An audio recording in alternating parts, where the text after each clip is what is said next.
Boru Aboye.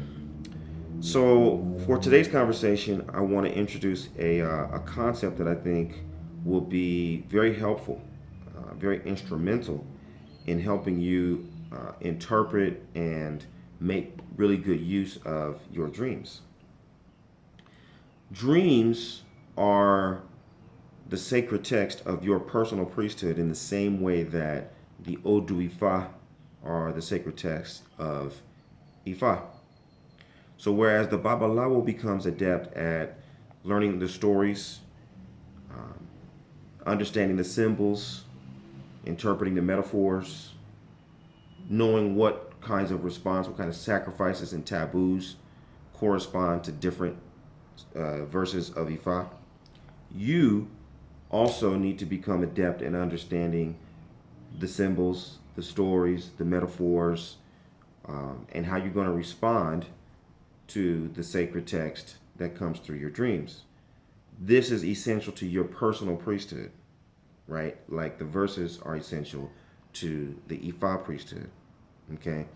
Now, there is a discipline, there's an order, there's a structure that makes Ifa priesthood effective, right? We don't just know the stories and then assign them, meaning according to how we feel on any given day. Likewise, we don't we don't draw from the cultural definition of dreams either. So when you look at Yoruba dreaming within the culture, Yoruba people interpret dreams in a way that's slightly different from the way a babalawo will interpret a dream. Okay, they're not mutually exclusive and they don't necessarily contradict one another, but there's like a folk interpretation of dreams that will tell you one thing. It's just the same as the way African Americans would interpret dreams, right? If you're eating, it means one thing. If somebody's pulling you by your feet, that means something different. If somebody's chasing you, it means something different. All this is the case according to Yoruba culture.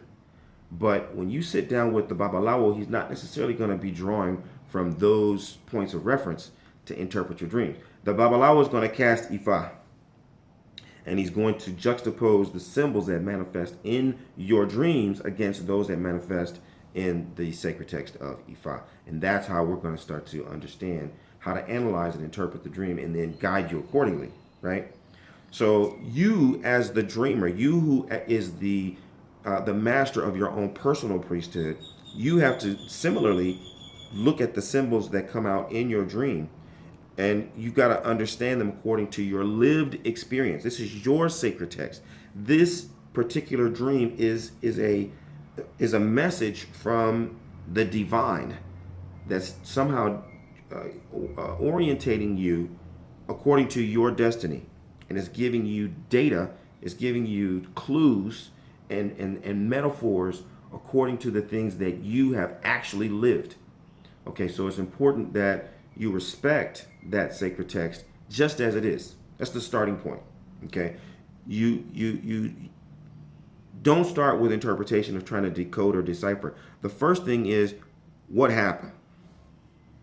What is the actual fact of this dream? What is the real detailed information that is coming in this particular dream? That's the very first thing that you got to get. Just like as a babalawo, I got to know what the story says. What happened first? Who were the protagonists? Who's the antagonist? What's the setting of this? What were they going to do?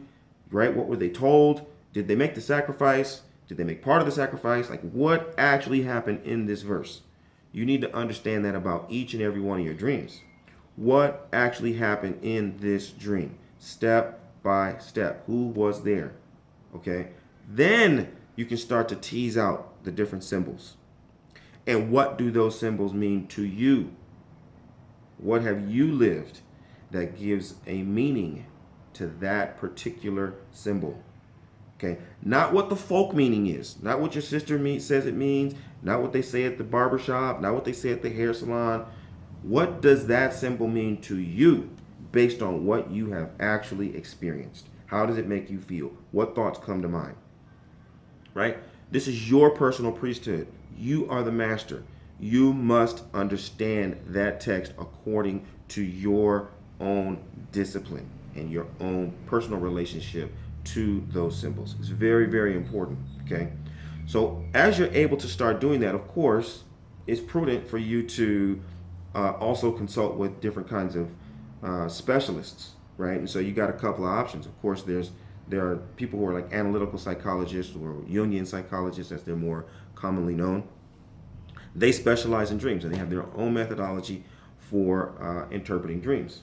Likewise, as I mentioned, the babalawo, some babalawo, not all, but some also specialize in dreams, and they're going to use the methodologies and different tools and instruments for analyzing and helping you to interpret those dreams. It makes sense for you to seek out specialists, in other words, to help guide you and show you different ways to go deeper into your dreams. Because honestly, we all know that you can't see the forest for the trees a lot of times when you have a dream. But I just want to introduce this concept to you because I find that it's very helpful. It's been very effective in helping people to understand how to respect, how to appreciate, and how to approach their dreams from the perspective of personal priesthood, and learning to master those symbols and metaphors in a way that will reveal to you your destiny, why you're here, who you're destined to serve, and how you should show up in the world. Abora Boye, Aboshishe.